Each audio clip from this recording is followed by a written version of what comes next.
반갑습니다. 에, 저는 코로나 앓고 잘 돌아왔습니다. 아침에 제가 검사, 개인적으로 한 검사 있잖아요. 검사해서 보니까 나는 분명히 음성인데 교육자들은 양성이라고 그러나 보고. 근데 이 전파력이 있는 것은 아니니까 염려하지 마십시오.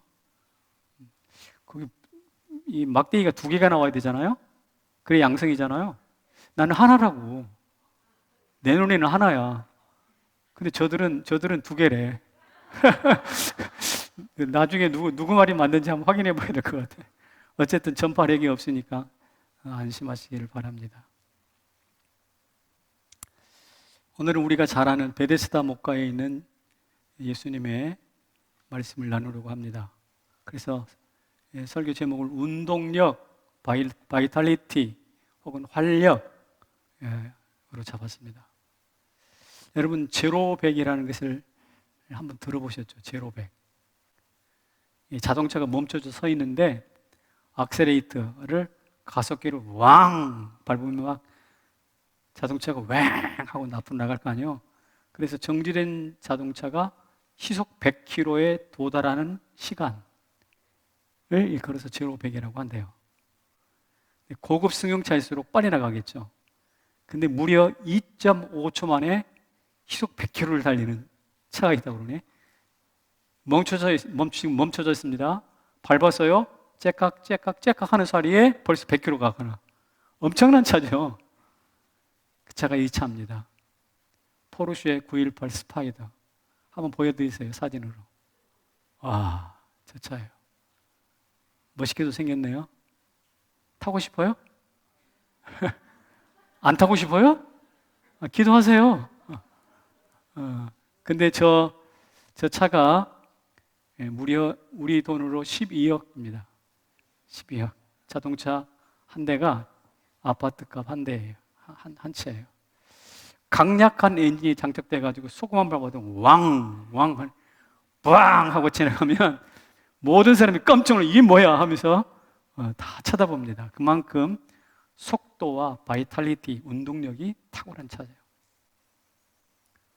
오토바이 하나 더 소개할게요. 이야기가 나온 김에 할리 데이비슨이라는 오토바이인데 CVO 리미티드라고 하는 것은 최고 상품이다 이라는 뜻입니다. 어떻게 생겼냐면 이렇게 생겼어요. 저걸 내가 타고 다닌다. 저도 한번 저거 타고 싶거든요. 근데 어울릴 것 같아요? 제가 우리 집사람한테 내가 오토바이 타면 어떨 것 같아요? 꿈도 꾸지 마라 그러고. 근데 저게 얼마나 될까요? 가격으로 7,200만 원입니다. 웬만한 자동차보다 비싸요. 그래도 사람들이 타는 사람이 꽤 많다고 합니다.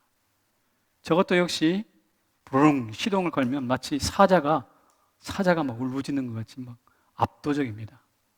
제가 전에 한번 말씀드렸잖아요. 미국의 요세미티 공원에 제가 한번 간 적이 있는데 그때 갑자기 막 천둥 불리는 막 소리가 갑자기 나는 거예요. 이게 뭐야 그랬더니 저쪽 골짜기 입구 안으로, 지금 입구 골짜기 안으로 할리 데이비슨 한 20대 정도 된 것 같아요.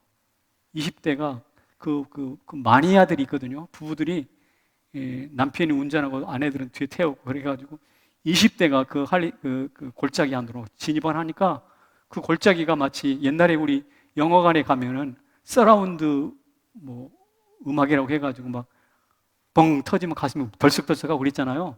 그런 그 효과음이 있었던 것처럼 그 골짜기가 막 들썩들썩한 것입니다.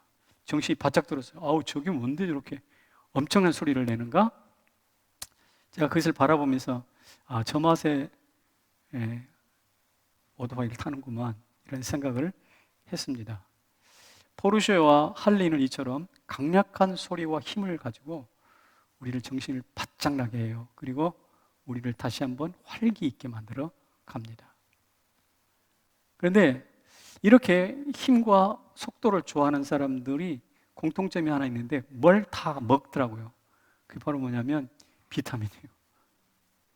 미국 사람들 비타민 되게 좋아하잖아요. 특별히 서부에 있는 사람들. 왜 그러냐면 저런 차를 타고 저런 오토바이를 타고 다니니까 와랑 하는 이 활력이 있으니까 자기 몸속에도 그런 바이탈리티, 활기를 좀 불어넣고 싶다 이 말이죠. 그래서 만들어진 영양제가 비타민이거든. 비타민과 바이탈리티는 어원이 같다 이 말입니다. 어쨌든 포르쉐 할리의 활기, 비타민의 활기가 매우 유사합니다. 그래서 그것을 타기도 하고 또 먹기도 하는 것입니다. 그런데 참된 활기와 운동력은 바로 그런 것들일까? 비타민일까? 할리일까? 포르쉐일까? 그건 아니라고 생각합니다. 오늘 본문에서는 우리가 정말 붙들어야 될 진정한 운동력이 무엇인지를 소개해 주고 있습니다. 그것은 바로 38년 전 거의 시체와 같은 환자를 고치신 예수 그리스도, 나사렛 예수 그리스도가 바이탈리티, 운동력, 활기의 핵심이라는 사실을 오늘 본문이 강력하게 증거하고 있습니다. 오늘 이 본문을 읽고 설교를 들으면서 이 활력이신 예수 그리스도를 여러분의 바이탈리티, 운동력으로 모시어 드리기를 축복합니다. 여러분 38년 동안 누워 있었으면 어떻게 되겠어요? 10대 때 병을 앓기 시작했으면 거의 이제 60대 가까이 되는 거죠. 그죠? 10대 때니까 40, 50. 그 다음에 또 20대 때 했다면 뭐 60대, 70대 뭐 이렇게 나이가 벌써 38년이니까 40년이니까 벌써 꽤 흘러서 거의 뭐 옆에 다가가면 냄새나고 참 거의 시체와 같은 사람입니다. 그런데 그 사람을 만나주러 가셨던 예수 그리스도 어디로 갔나요? 베데스다 목가로 가셨거든요. 그래서 베데스다 목가가 정말로 어떤 곳인지 한번 정체를 확인해 볼 필요가 있습니다. 같이 읽어볼게요. 시작. 자비인가 재난인가? 제가 왜 저런 질문을 하느냐면 베데스다라는 말은 자비의 집이란 뜻이에요. 베데스가 자비의 집 혹은 친절의 집이란 뜻입니다. 그런데 오늘 우리가 본문을 가만히 묵상해 보면 자비는 고사하고 친절은 고사하고 거기는 재난만 가득 모인 곳이에요. 재난의 집이라고 봅니다. 3절에 이런 말씀이 있어요. 3절에 봅시다. 시작. 그 안에 많은 병자, 맹인, 다리 저는 사람, 혈기 마른 사람들이 누워. 그 안에 행각 5이 있다고 그랬는데 병자, 맹인, 다리 저는 사람, 절뚝거리는 사람, 혈기 마른 사람, 힘이 하나도 없고 메가리가 없는 사람, 이런 사람들이 전부 다 활기, 바이탈리티를 잃어버린 사람들이거든요. 이 사람들이 가득하게 누워있는 겁니다. 그러니까 질병에, 신음에, 원망에 이런 것들이 막 가득 쌓여 있으니 자비는 고사하고 친절은 고사하고 재난의 집이라고 이름을 고쳐야 될 형편이라 이 말씀이죠. 그래서 제가 베데스다를 3가지로 한번 묘사를 해보겠습니다. 첫째는 질병 집합소예요. 말씀드린 것처럼 병자, 맹인, 다리 저는 사람, 혈기 마른 사람, 기타 등등 수많은 환자들이 전국 반방곡곡에서 다 모여들었거든요. 그러니까 어때요? 모든 병이란 병은 다 모여있는 곳이 베데스다입니다. 지금도 월요일 날 오전, 이른 오전에 가보면 대형 병원, 저 서울 분당 서울대병원이 특별히 분당 서울대병원 아침에 가보세요. 거기 가보면 주차장이 가득 찰 뿐만 아니라 얼마나 교통체증이 심한지 몰라요. 삼성의료원 저도 내일 무슨 검사 때문에 좀 가야 되는데 또 아침에 가면 이쪽에 분당 쪽에서 가는 거기서부터 길이 엄청 막힌다고요. 엄청난 교통체증이 찾아옵니다. 왜 그럴까요? 모든 환자들이 너도 나도 월요일 날이니까 처음 진료하기 위해서 막 구름대처럼 몰려온 거예요. 그런데 베데스다도 이와 크게 다르지 않았습니다. 똑같아요. 거기 이런 표현이 있어요. 시작. 이는 거기 사람이 많음으로 예수님이 병자를 고쳐주시고 숨었거든. 근데 찾을 수가 없어. 그 군중 속에 숨어버리니까 예수님을 찾을 수가 없어요. 그만큼 인산이례를 이루었던 곳이 어디냐? 바로 베데스다라는 것입니다. 그러니까 베데스다는 사람의 집합처일 뿐만 아니라 그 사람들이 가지고 있는 질병의 집합자라고 말할 수가 있습니다. 가고 싶지 않아요, 사실은. 그런데 병만 모여있는 것이 아니라 또 한 가지 다른 모습이 있습니다. 그것은 치열한 경쟁이 있는 자리예요. 38년 된 환자의 말을 한번 들어봅시다. 이 사람 말을 들어보면 질병 자체가 문제가 아닌 것 같아요. 또 다른 것이 고통입니다. 한번 읽어봅니다. 시작. 물이 움직일 때에 나를 넣어주는 사람이 없어 내가 내려가는 동안에 다른 사람이 먼저 내려가나이다. 예, 물이 움직일 때 들어가야 되는데 나를 넣어주는 사람이 없습니다. 내가 누워있는 상태니까. 그리고 내가 내려가려고 꾸역꾸역 내려가다 보면 다른 사람이 먼저 내려갑니다. 그러니까 이 말 속에는 핵심이 두 가지예요. 사람이 없다는 거하고 또 하나는 다른 사람이 먼저라는 거예요. 사람이 없다, 사람이 먼저 간다는 거예요. 물이 동할 때 날 넣어줄 사람이 없는 치명적 결핍을 이야기합니다. 열심히 내려가면 다른 사람이 먼저 다이빙 하듯이 펄써 물속에 들어가 버리니까 내 질병, 내 치료를 가로채 박은 거예요. 뺏기는 거 아닙니까? 그러니까 거기에는 눈에 보이지 않는 치열한 눈치 작전과 경쟁이 있어요. 그래서 이 환자에게는 병도 병이지만 더 문제는 치명적인 결핍, 치열한 경쟁이 그를 더 괴롭게 하는 거예요. 요사이 입시장벽이나 취업장벽으로 허덕이고 있는 우리의 자녀들이나 우리의 모습과 다를 바가 없습니다. 뭐 좀 하려고 그러면 다른 사람이 먼저 가 있어. 먼저 하려고 하면 나한테는 없는 게 투성이네. 힘을 못 쓰는 거예요. 먼저 들어가려고 발버둥 치는 이 모습들이 마치 수능 시험장에서 한 점이라도 더 따려고, 한 점이라도 더 얻으려고 막 발버둥을 쓰는, 애를 쓰는 우리 수험생들과 다를 바가 없습니다. 그러니 제 눈에는 이 자비의 집 베데스다는 치료는 없어, 자비는 없고 남는 것이 뭐냐? 경쟁만 있어요. 그것으로 끝나는가?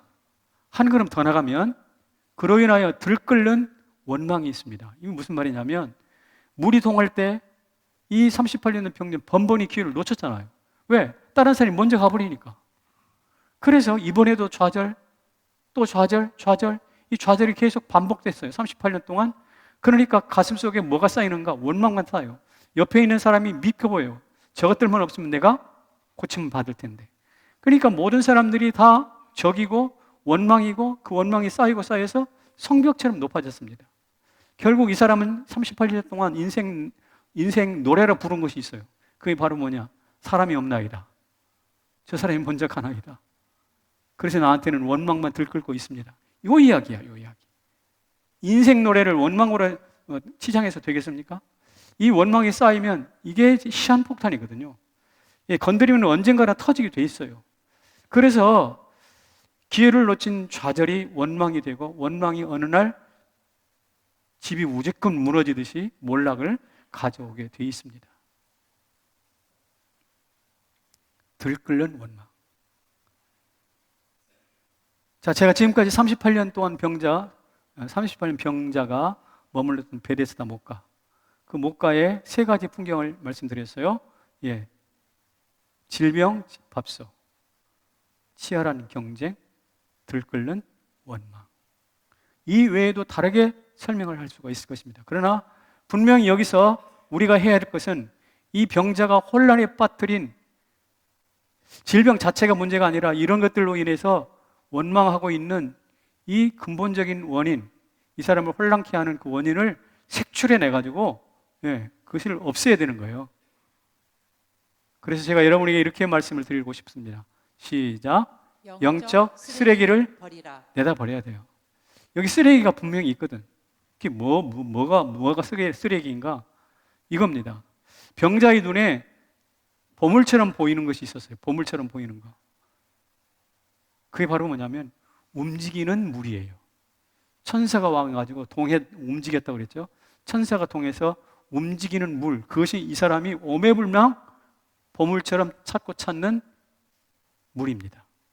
사실 이 베데스다는 양문 곁에 있어요. 양문이라는 것은 제사를 드릴 양들을 끌어 들어가는, 성 안으로 끌고 들어가는 문입니다. 그래서 양문이에요.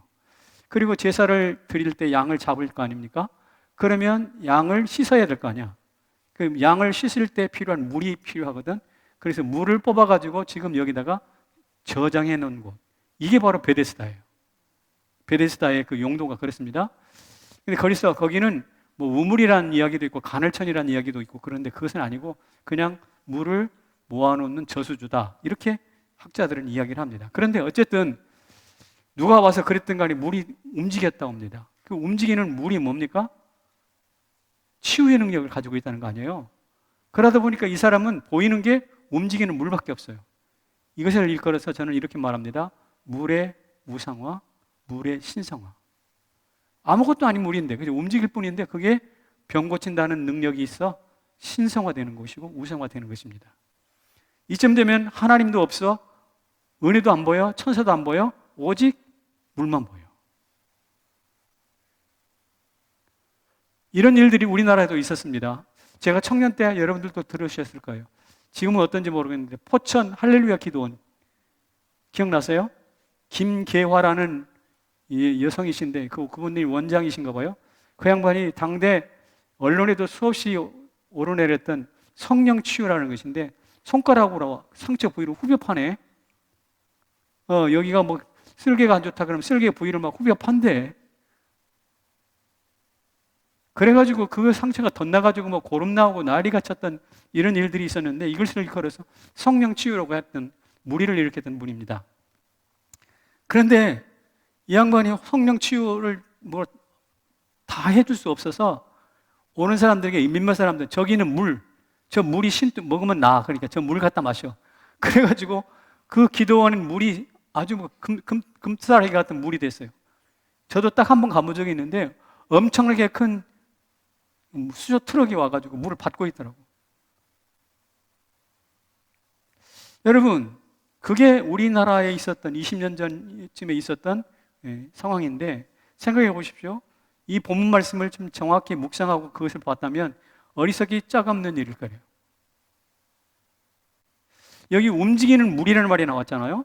이 움직이다는 단어를 제가 좀 관심 있게 찾아봤어요. 움직이라는 단어가 헬라어에서는 뭐가 나와 있는가 그랬더니 헬라어에서는 타라소라는 단어예요. 그런데 이 단어가 다른 성경에서는 어떻게 쓰이는가? 움직인다라고 쓰이지 않고 뭐라고 쓰는가? 소동하다, 근심하다, 괴롭히다 라는 용어로 쓰입니다. 많은 백성들이 소동을 일으킨다 할 때 타라소예요. 그러니까 움직이는 물이라는 것은 직역을 하면 글자 그대로 직역을 하면 소동하고 근심하고 괴롭히는 물이에요. 치료하는 물이 아닌 거예요. 그래서 그럴까요? 물을 38년 동안 갈망해왔던 이 병자는 치열한 경쟁 속에 소동합니다. 어이구, 내가 들어가야 되는데 물이 움직이면 사람들이 막 소동을 칠 거 아니야, 서로 들어가려고. 그 다음에 근심합니다. 나 못 들어갈 텐데. 또 못 들어가고 나면 어떻게 돼요? 괴로워하는 거예요. 아, 내가 들어갔어야 돼, 네가 들어가고. 이렇게, 그러니까 이 물이 남겨주는 것은 뭐냐? 소동이고, 근심이고, 괴로움이에요. 여러분, 물이 우상화될 때 우리 안에 무엇이 나타나는가? 소동과 근심과 괴로움이 나타납니다. 이 소동과 근심과 괴로움은 오늘 우리 가운데도 있을 수 있습니다. 이것이 바로 우리가 버려야 될 영적인 쓰레기예요. 천사가 움직이는 물이 아니라 은혜의 도구가 아니라 쓰레기라는 거예요. 쓰레기. 물이 고쳤어요? 오늘 본문 보세요. 이 베데스다 물이 고친가요? 예수님이 고쳤지 물이 안 고쳤어요. 그런데 거기에 더 나쁜 쓰레기가 하나 더 있습니다. 그건 뭐냐면 치유의 은혜를 하나님의 은혜로 정말 병이 고쳐진다고 전제를 합시다. 가정을 합시다. 근데 이게 치유의 기회를 자꾸 경쟁하게 만드는 경쟁 구조로, 경쟁 프레임으로 바꿔버리네. 여러분, 고칠 필요가 있으면 예수님처럼 직접 찾아가서 이렇게 네가 낫고자 하느냐 이렇게 물으셔야 되는.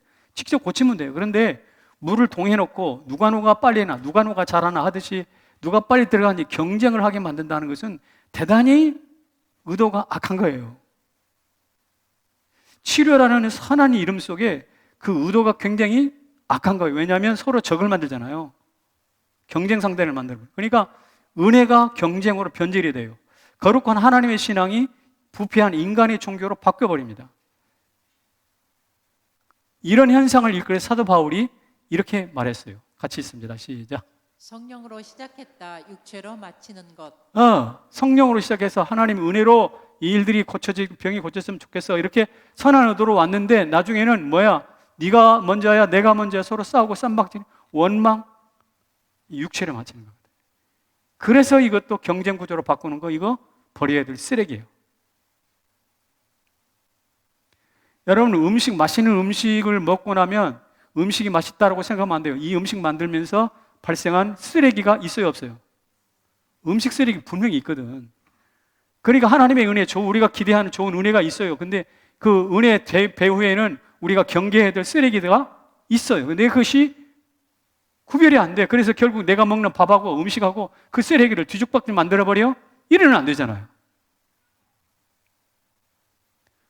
은혜가 아닌 물에 집중하고 은혜를 경쟁으로 바꾸고 나면 결국 어떻게 되는가? 하나님의 선한 은혜의 통로가 뭘로 바뀌어요? 장애물이 돼버려요. 내 영적 성장을 방해하는 장애물이 돼버립니다. 전기로 말하면 전기가 잘 통하는 도체라고 그러죠. 도체. 전기가 잘 통하는 것을 도체라고 하는데 이 도체가 말이에요. 부도체, 안 통하는 부도체로 바뀌어버린 거예요. 그래서 영적으로 딱딱하고 거칠어집니다. 여러분, 우리가 처음 예수 믿을 때는 말씀 한 구절도 설교에 기대 귀가 쫑긋쫑긋하고 막 모든 게 찌릿찌릿한 은혜가 있었잖아요. 근데 이 10년, 20년, 30년 지나고 나니 어때요? 전기 통하지 않는 부도체처럼 말이에요. 어떤 자극에도 어떤 경우에도 움직이지도 않아, 반응하지 않아. 이게 무엇일까요? 은혜의 통로가 지금 장애물로 바뀌어가고 있고 도체가 불통의 부도체로 바뀌어가고 있다는 증거거든요. 좀 조심해야 됩니다. 은혜가 한순간에 장애물로 바뀔 수 있거든요. 여러분, 우리가 장학금을 주잖아요. 장학금. 우리 교회가 그렇다는 것은 아닙니다. 오해 없이 들으시면 좋겠어요. 장학금이라는 것은 성도들이 십시일반으로 모아서 헌금한 거, 돈 없어서 공부 못하는 학생들에게 나누어주는 하나님의 은혜요. 은혜 전달의 통로 아닙니까? 그런데 막상 장학금을 주려고 하니 누구한테 줄까를 결정해야 될 거 아니에요. 선발을 해야 되냐. 그러니까 심사라는 걸 하게 되는데 심사하는 과정에서 정말 우리가 필요한 사람이 누구냐를 따지지 않고 그 사람의 성적 혹은 열심, 교회 봉사 잘하는지, 또 품행 이런 것들을 따지게 되더라고요. 따지게 돼요. 그래서 정말 재정이 필요한 사람들은 제쳐놓고 이렇게 자격을 갖춘 사람, 경쟁에 잘 세련되게 준비되어 있는 사람들에게 장학금이 흘러간단 말이에요. 근데 결과적으로 어떻게 되는가? 은혜가 제대로 목표해야 하는 사람에게 흘러가는 게 아니라 불통의 도구. 그래서 제외된 사람들은 나는 이번에 또 제외됐어 하면서 마치 물속에 들어가지 못한 이 환자처럼 이런 좌절을 경험하게 되더라고요. 그래서 참 조심해야 됩니다. 그러니까 자칫하면 은혜의 도구가 불통의 도구, 장애물로 전락하는 수가 있으니까. 따라서 우리는 수가성 여인처럼 우물가면 맴돌면 안 돼요. 베데스다 여기 환자처럼 연못감을 맴돌면 안 돼요. 오히려 우리를 고치시고 능력 있으신 예수 그리스도 십자가로 나아갈 수 있기를 축복합니다. 자, 여기 보세요. 우물가, 연못가가 아니라 십자가. 워드프레이를 하는 거예요. 우물가 머물지 말고 연못가에도 머물지 말고 어디로? 십자가로 가라. 왜 우물가에 머물면 우물에 갇혀요? 야곱의 우물에 갇혀버려요. 베데스다에 머물면 결국 경쟁의 희생이 돼버리잖아요. 부패와 다툼과 원망이 끊이지 않을 것입니다. 이거 싹 버려야 돼요. 영적 쓰레기들입니다. 그렇다면 이 쓰레기를 버리고 진짜 바이탈리티, 운동력의 핵심으로 돌아가야 되는데 그게 도대체 누굽니까? 무엇입니까? 같이 읽어볼까요? 시작. 진정한 운동력은 오직 예수. 오직 예수예요. 예수. 물이 아니에요.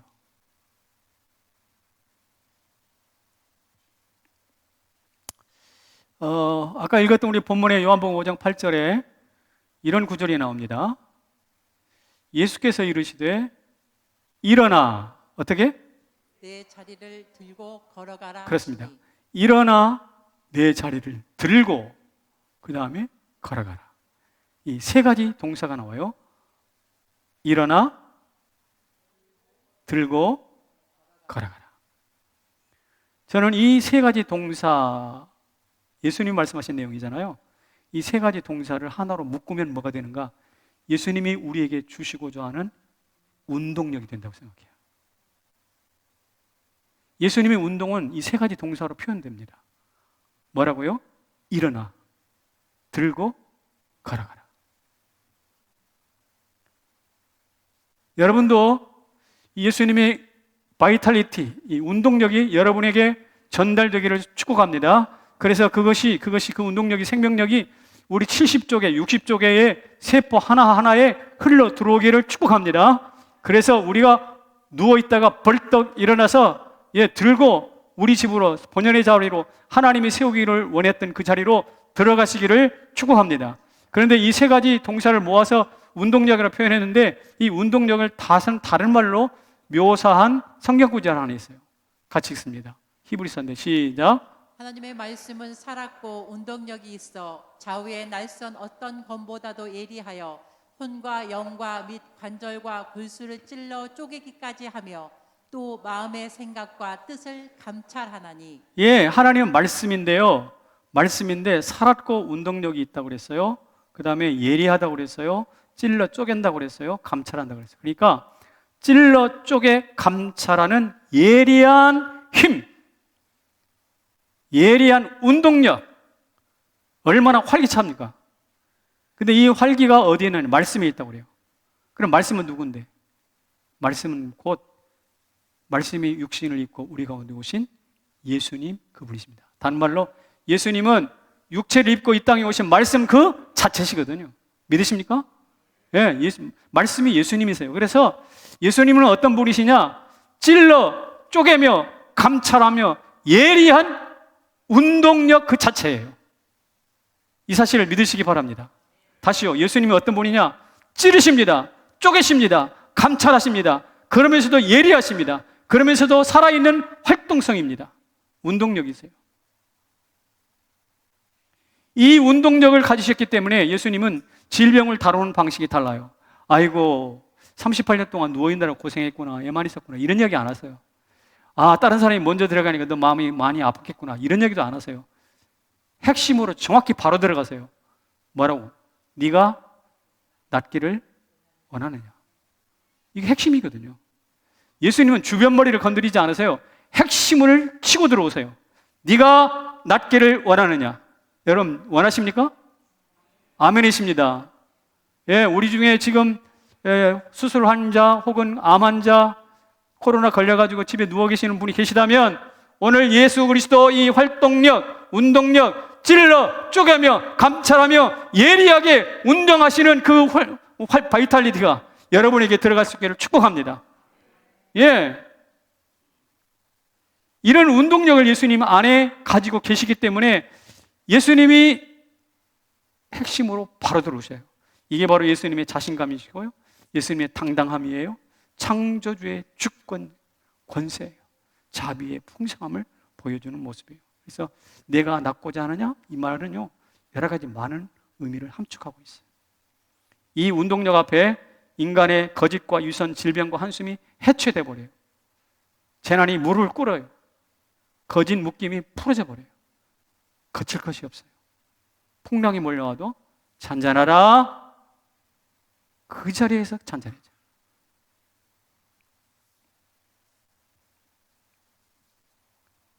그래서 이런 예수님이 우리가 믿는 예수님이기 때문에 우리가 할 일은 단 한 가지입니다. 단 한 가지. 그것은 뭐냐면 그분을 독대하는 겁니다. 독대는 뭐냐?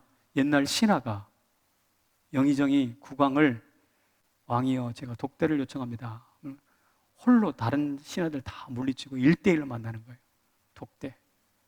우리가 할 일은 바로 이 예수 그리스도 찔러 쪼개며 예리하게 감찰하시는 운동력의 본체이신 예수 그리스도 앞에 독대를 1대1로 만나서 손바닥을 치듯이 만나서 독대를 신청하는 거예요. 그럴 때 하나님의 예수 그리스도 안에 말씀의 활동력이 찔러 쪼개며 우리 심령 가운데 찾아오게 되는 것이죠. 군중성에 머물지 말고 튀어나와서 전능자의 하나님, 운동력의 예수 그리스도를 직면하는 거예요. 그래서 이게 신앙의 중요한 본질이고 핵심인데, 이것을 깨달았던 사람이 덴마크 철학자요 신학자였던 키에르케고라는 사람인데요, 그가 뭐라고 했느냐, 이렇게 말했습니다. 인간은 어떻게 해요? 신 앞에 선 단독자라고 했어요. 여러분 죽을 때 누구랑 같이 죽지 않아요. 때로 집단으로 죽지 않아요. 어떻게 되는가? 내가 죽지만 하나님 앞에 설 때는 1대1로 선다는 거예요. 단독자로 선다는 거예요. 이 하나님 앞에 서본 이 예수 그리스도와 만나본 독대의 경험이 있어야 회심도 가능하고 치유도 가능하고 확신 있는 간증도 가능해요. 오늘 이 설교를 들으시면서 예수 그리스도를 독대하는 경험이 있기를 축복합니다. 여러분 식탁에서 만나든 잠을 자든지 어떤 경우든 길을 가든지 아니 공부를 하든지 알 수 없는 순간에 우리 주님께서 내가 낫고자 하느냐? 너 공부해서 뭐 할 건데? 너 이 일 왜 하는 거야? 라고 외치면서 우리한테 핵심을 찌르고 들어올 때가 있어요. 그때가 독대의 순간입니다.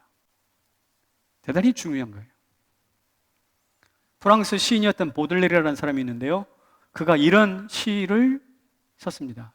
번역된 시라서 자연스럽지 않은데 한번 읽어볼게요. 시작. 주여, 내가 저들과 똑같은 숫자의 하나가 아니라는 것을 증명하기 위해 아름다운 시 한 줄을 쓰게 하소서. 그러니까 이런 거예요. 제가 저쪽에 보이는 저 무리의 군중의 사람들과 내가 똑같은 사람이 아니고 난 특별한 존재라는 것을 증명하기 위해서 나로 하여금 멋진 시 한 줄을 쓰게 해 주십시오. 이런 뜻이거든요. 근데 내가 아닌 다른 사람이 들으면 저런 건 뭐고 저런 게 있어 그럴 거 아니야. 대단히 교만하네, 오만하네. 지는 않아 다른 게 뭐가 있는데 라고 할 거란 말이에요. 그러나 이것은 오만해서 그런 게 아니에요. 오만해서 이런 시를 쓴 게 아니라 뭐냐면 자기 자신을 하나님 앞에서 이렇게 인식하는 거예요.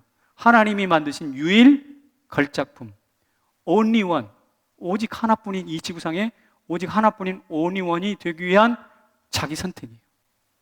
군중 속에 파고 들어가서 나 없네 이게 아니라 군중 속에 튀어나와서 only one, 하나님의 유일 걸작품이 되기 위하여 나는 저쪽에 들어가지 않겠어요. 그리고 나는 아름다운 시 한 편을 쓰면서 이 시 한 편을 통해서 살아계신 하나님 예수 그리스도 운동력 앞에 독대를 신청합니다 이 말이에요. 시 한 줄이 뭐냐? 시 한 줄이 독대를 신청하는 청구서라니까. 교만한 게 아니에요. 여기 계신 여러분들도 여러분 나름대로 하나님 앞에 독대를 신청하는 시가 됐든 기도가 됐든 뭐 한 가지가 있기를 축복합니다. 이 시를 통해서 신성한 접속과 소통을 소망하는 거예요. 여러분 얼마 전에 돌아가신 이어령 선생님이 이런 이야기를 글에 썼더라고요. 같이 읽습니다. 시작. 내가 컵 손잡이를 잡을 때 손잡이는 내 것인가 컵의 것인가? 자, 제가 컵 손잡이를 잡았죠? 그럴 때 질문하는 거예요. 이 손잡이는 컵의 것인가 내 것인가? 두 가지 다 통하는 이야기예요. 두 가지 컵의 손잡이지만 내가 잡았으니까 내 손잡이가 되는 거죠. 그렇죠? 이 컵의 손잡이가 뭐냐면 바로 소통의 도구예요. 소통의 도구. 예수님은 일어나, 들고, 걸어가라 라는 이 세 가지 동사를 이 손잡이 삼아서 38년 병자에게 독대를 요청하고 있는 거예요. 그래서 내가 낫고자 하느냐라고 물으시는 거예요. 오늘 동일한 질문을 예수님이 여러분들에게 하고 계십니다. 컵의 손잡이를 잡듯이 아니면 내 마음의 문고리를 잡듯이 어처구니라는 말 아시죠? 어처구니는 맷돌의 손잡이를 어처구니라고 하는데 여러분 내 마음의 맷돌의 손잡이를 붙잡고 돌리시면서 아들아 내가 낫고자 하느냐? 라고 말을 물으시는데 이것은 무엇이냐? 1대1로 독대를 하자. 좀 얼굴을 정면을 마주보고 얼굴 이야기 좀 해보자 이런 이야기예요. 다시 말씀드립니다. 우리 예수님은 38년 병자 고치셨듯이 오늘 우리에게도 여전히 인생의 손잡이 어처구니를 손에 붙잡고 독대하자라고 다가오십니다. 반응하시기를 바랍니다. 아멘. 오늘 이 설교를 통해서 여러분들이 하나님과 독대하는 역사가 나타나기를 축복합니다. 키에르 케골이 그랬고 보들레르가 그랬고 이어령이 그랬던 것처럼 오늘 이 설교 한 편을 들으시면서 여러분과 제가 하나님 앞에 이 코로나 시대에 이 고통과 눈물이 많은 이 시대에 하나님과 독대하고 이 독대를 통해서 코로나 이후 더 강해지는 성도들이 되시기를 축복합니다. 이런 역사가 이 터에 있어야 돼요. 그냥 때가 되면 지나가겠지. 다 지나가리라. 이렇게 소극적으로 하지 말고. 자, 우리가 이렇게 운동력이 있으신 하나님 예수 그리스도를 독대하면 어떻게 될까요? 결과가 어떻게 될까요? 운동력의 열매들이 있습니다. 열매들인데 제가 세 가지를 말씀드릴게요. 첫째는 우리 내면 안에서 은혜로 말미암아 아름다운 쿠데타가 일어납니다. 하나님과 독대를 하고 나면 우리 내면에 아름다운 쿠데타가 일어나. 쿠데타가 뭐예요? 자고 일어났더니 세상이 바뀌었잖아요. 정권이 바뀐 거예요. 요 사이는 우리나라도 정권이 좀 바뀌긴 했는데 쿠데타에 간 것은 선거에서 바뀐 것이긴 하지만 어쨌든 세상이 바뀌었다 할 때 그런 이야기예요. 여러분, 우리가 잠을 잤는데 이튿날 일어나 보니까 눈이 뽀얗게 한방눈이 내렸네. 더러운 지저분한 세상이 어떻게 됐어요? 은빛 세상이 되어버렸어요. 세상이 바뀌었어요. 그래서 어떤 시인이 그것을 일컬어서 아름다운 쿠데타라고 표현했어요. 이 시적 감정이 참 좋은 것 같아요. 눈으로 가득 세상을 덮어서 아름다운 쿠데타를 일으키신 우리 예수님, 일어나 들고 걸어가라, 이 세 동사를 통해서 베데스다 38년경 병자의 마음에서 아름다운 쿠데타를 일으키신 예수님, 그분이 오늘 동일한 방법으로 오늘 우리의 마음에도 쿠데타를 일으키시길 바랍니다. 원망과 시비와 질투와 싸움, 탐욕의 판을 치는 이 우리 마음을 뒤집어 갈아엎는 거죠. 은혜의 혁명입니다. 아름다운 쿠데타입니다. 언제 나타나는가? 찔러 쪼개고 감찰하고 예리한 운동력 예수를 만날 때 우리 안에 그런 기적이 나타난다는 것이죠. 그런 일이 우리 가운데 있기를 주의 이름으로 축원합니다. 두 번째로는 영적인 나비 효과가 나타나요. 나비 효과. 이 나비 효과는 뭐냐? 베이징에 있는 나비 한 마리가 날개짓을 하면 그게 여파가 이어져서 저 워싱턴에서 천둥과 번개가 친다, 이런, 이게 나비 효과의 핵심 정의인데, 보이지 않고 연관이 없어 보이는 것들이 서로 이어져 있다는 것을 깨우치는 말이 나비 효과예요. 근데 여러분, 지난 제 설교에서 여러분들 나비 효과를 보았어요. 왕의 신하의 아들이 가버나움에서 병들었죠. 지난 설교에. 근데 가나에서 예수님이 계셨어요. 그래서 아버지가 우리 아들 고쳐주세요라고 가나까지 쫓아와서 이야기를 했습니다. 예수님이 내 아들이 살아있다, 가나에서 말씀하셨어요. 근데 그 시에 가버나움 30km 떨어져 있는 가버나움에서 아들이 열이 떨어졌어요. 거리로는 30km나 떨어져 있지만 말씀 한 구절 딱 선포하니까 가버나움과 가나가 연결이 되는 거예요.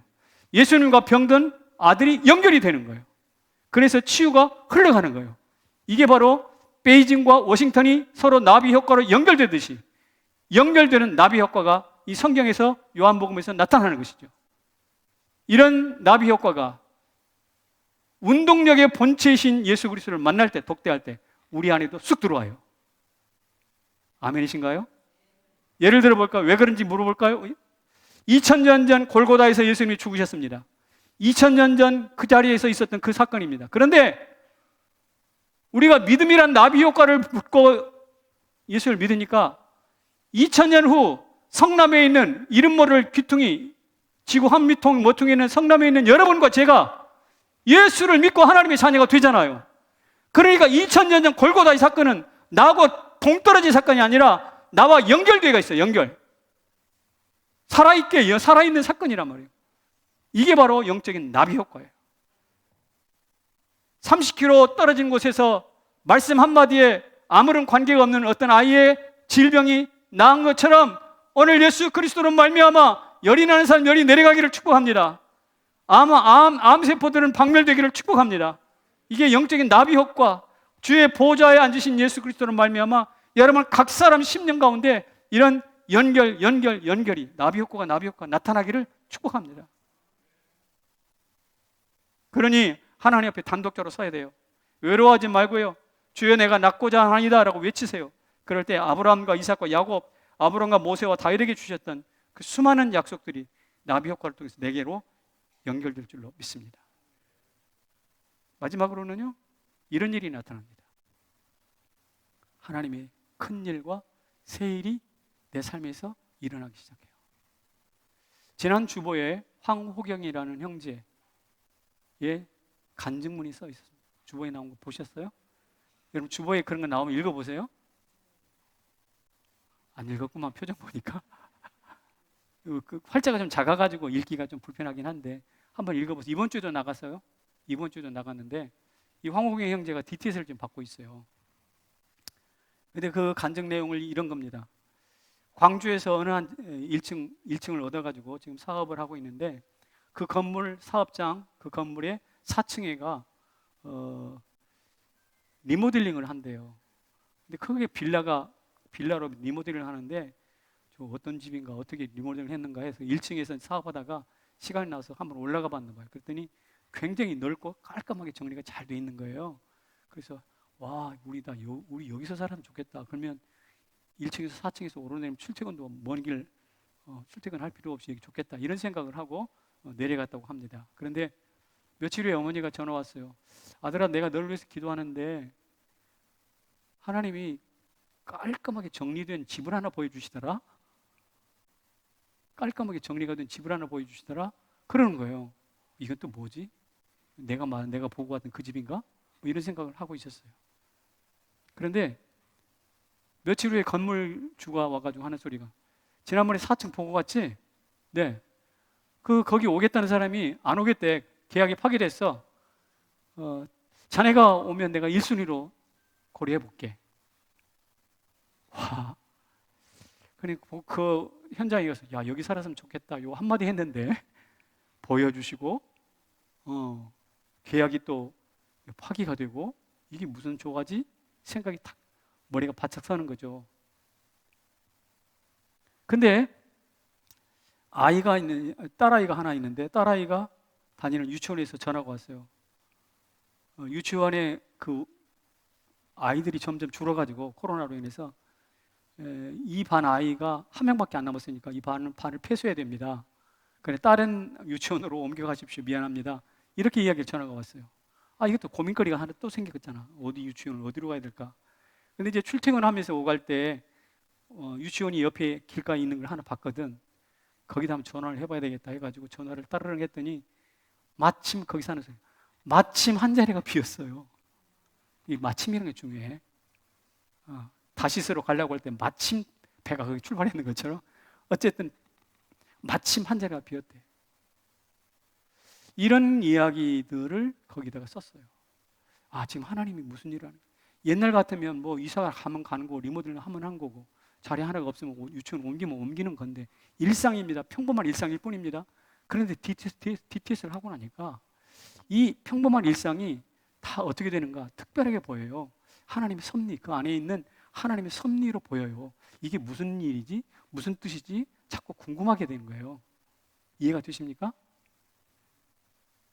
그런데 그때 말씀 묵상을 하는데 요한복음 5장 20절 말씀이에요. 이거예요. 읽습니다. 시작.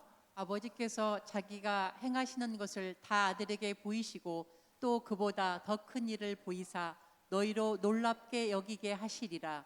네, 아들에게 보여주신대요. 지금 아까 뭐 보여주셨잖아.